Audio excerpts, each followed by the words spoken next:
Monica Bickerstaff, Assistant Hunter Education Coordinator for Kansas Wildlife and Parks, is in charge of fur harvester education. Here she discusses the importance of trapping in Kansas.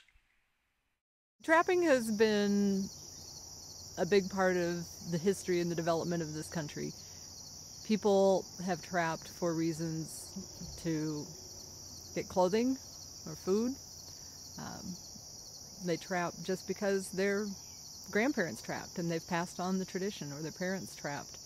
We're seeing an interest in fur harvesting more and more, either in actual trapping or running hounds or hunting predators. They're all very popular aspects of pursuing the fur bearer in Kansas. Pursuing fur bearers is an art. It's also a challenge because fur bearers tend to stalk, tend to be a little elusive. So it takes a certain amount of skill for individuals to find where they're frequenting the creek beds, for example, or along the rivers. So the trapper, the fur harvester in Kansas, is basically pursuing the predator. So they have to think like the predator. They have to think, okay, where's their food source? You know, what highways are they going to travel? Those types of things. And it's a real skill.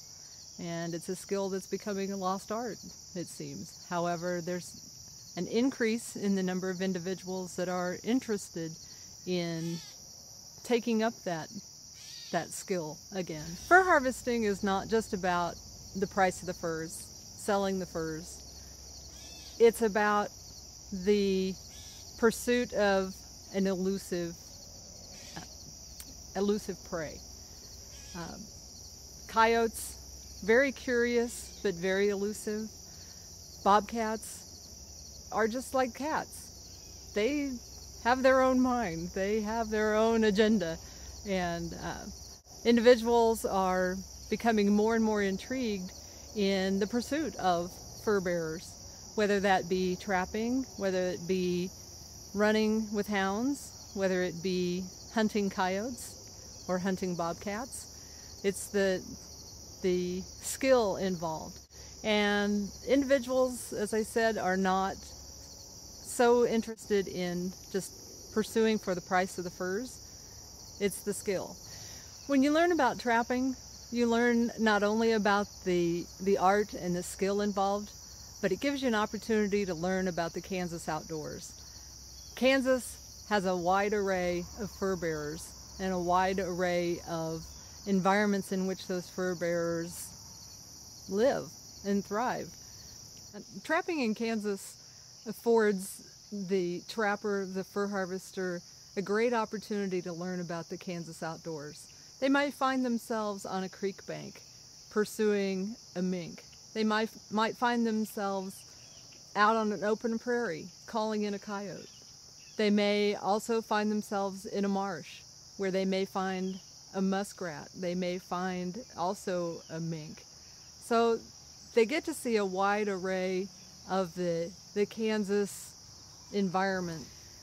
Trappers have to have great knowledge of the animals that they're pursuing. They not only need to be able to identify that fur bearer, they also need to be able to identify signs like the animal's tracks in perhaps the mud along a creek bank if they're pursuing a raccoon.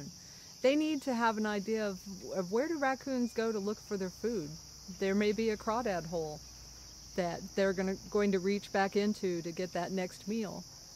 And the trapper then knows that they can use that to their benefit in pursuing that quarry. Fur harvesting and trapping in Kansas is exciting.